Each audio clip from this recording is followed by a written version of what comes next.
ভাষাহীনতায় ভুগছে বাংলাদেশ। গর্জন থেমে গেছে, আজ শুধু গোঙানির আওয়াজ শোনা যায়। বাংলার টুটি চেপে ধরেছে এস্টাবলিশমেন্ট আর অ্যালগোরিদম। আজাদির কথা লিখলেই সেটা অচ্ছুত, নিষিদ্ধ কিছু হয়ে যায়।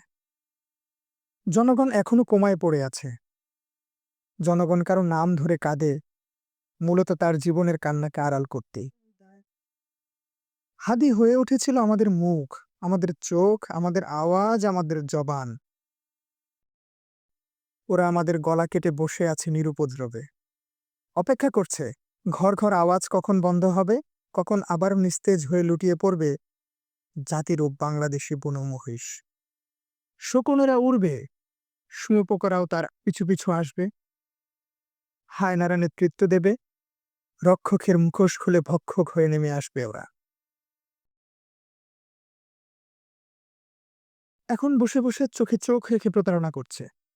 সফট ড্রিঙ্কস খেয়ে অল্প দিনের ক্ষুধাজনিত গ্যাস সাফ করে টক টক ঢেকুর তুলছে। এদেশে মরা গরুরই বিচার হবে, বিচার শেষেই ভোজ হবে। ওদের দাঁত পাঞ্জা বেরিয়ে আসছে, ওরা নেমে আসছে ফেরাউনের কালো ছায়া হয়ে।